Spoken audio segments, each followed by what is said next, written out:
Hey everybody, in this video we're going to be looking at what's called the nearest neighbor algorithm. This is another way for finding solutions to traveling salesperson problems. So what we did in the last section is what we called the brute force method. And for the brute force method, remember we found all of the Hamilton circuits, and there's a lot, there's n minus 1 factorial, and we calculated their weight to find the optimal solution. So we found all of them. And the problem with that is it can be time consuming. We looked at ones where we only had 6 possible solutions. But what happens is as we add more sites, we get a lot more circuits. So for example, let's say we were looking at a tour with 10 cities. So if we wanted to do the brute force method, we would have n minus 1 factorial. That would be 10 minus 1 factorial, which would be 9 factorial. So remember that's 9 times 8 times 7 times 6 times 5 all the way down to 1. And you would end up with 362,880 Hamilton circuits. So clearly we couldn't do that. Even a computer would have a hard time doing that. So what we're going to do now is we're going to look at an algorithm that doesn't find maybe the best solution, but it gives us a good solution. So here's the process we're going to follow. First, we need to talk about what a nearest neighbor is. The nearest neighbor for a vertex is the vertex connected by the edge of least weight. Okay, so that's kind of important. Now if we look at the steps for nearest neighbor, step 1, start at the designated vertex, and if they don't give you one, just pick one. Then we go to the nearest neighbor. So remember, this is just the vertex connected by the edge with the least weight.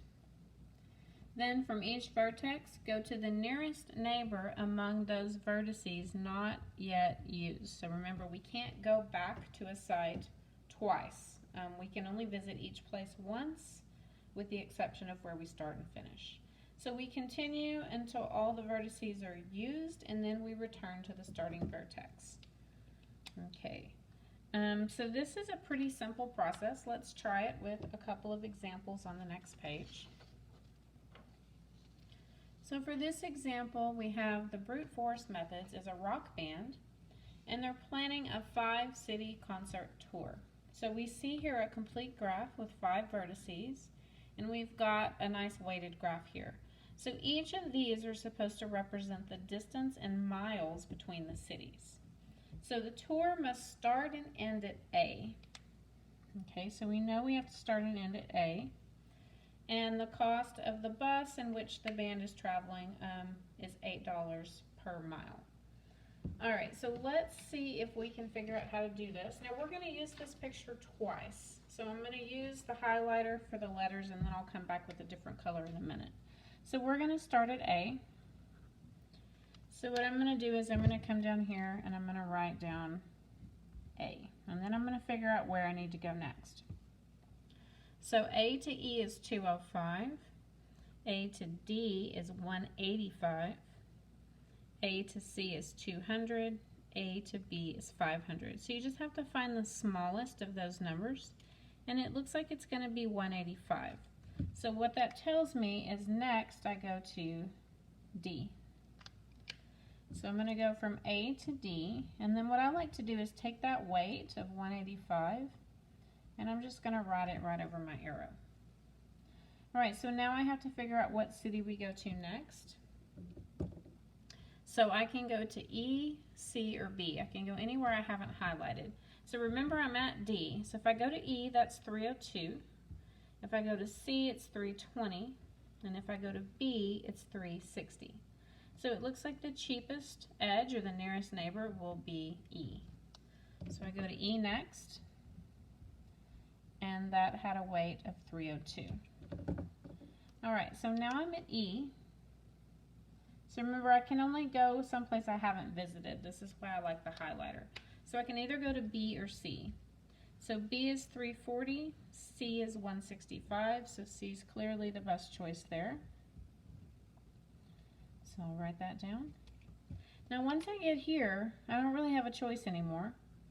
I've been to every city except B, so I have to go to B next, and that's going to have a weight of 305. Now most people that miss a nearest neighbor problem will miss it right here. They're like, okay, I've gone to all the cities, I'm done. You do have to go back home, right? So it has to start and end at A. So you always have to go back to your starting place because this is a circuit. So I'm going to go B back to A, and that's going to be 500. All right, so the tour would be A, D, E, C, B, A. All right, so I found it, maybe not the cheapest, but I found a good solution. But now I have to give the cost in dollars. So if we add up all of our numbers, those add up to be 1,457. And remember, the weight was in miles. But if I go back up here, I know the bus is charging $8 a mile. So if I take the miles, multiply by 8, that's going to come out to be, stick that in your calculator, 11,656 miles. All right, so now let's look at the second one. I just want you to look at the first sentence. Find the nearest neighbor tour with a starting vertex B. So we're going to go back. I'm going to use a different color. And we are going to start at B. So I'm just going to underline it here. All right, so I have to figure out what's the cheapest city to go to. So there's 500, there's 340, there's 360, there's 305. It looks like C is the cheapest. So I'm going to go from B to C, and that's going to have a weight of 305. All right, so now I'm at C. I'm deciding whether to go to A, D, or E. So to go to A, it's 200, D is 320, E is 165. So it looks like E is the cheapest. So I'll go to E next, and that'll be a weight of 165. All right, so again, I like to highlight as I go. Now I can see the only cities I have left are A or D. So A looks like it's cheaper than D, so I'll go to A next. That'll be 205. And once I've gone to A, the only city I've yet to visit is D, so I've got to go to D next. And that's going to be 185. Now don't forget, once you've visited every city, you do have to go back to where you started. So I've got to return back to B, and that's going to be 360. Now before we write our answer, I want you to look at this sentence. Write the tour as if it would be traveled by the band starting and ending at A. Now we did this a couple of sections ago where we wrote a circuit using one that was already given. So I'm going to use this order, but I'm going to start with A, then I go to D, then I go to B. That brings me back to the beginning. I do not write down B again, but I go to C, and then E, and then back to A. So this is a way to get a second solution with the starting and ending city still being at A. Now if I add all those together, this one comes out a little bit less, a little better deal for them, 1,220 miles. So if I want to get the cost, I multiply that by 8 for the $8 per mile, and that one would save them a little money. It would be $9,760.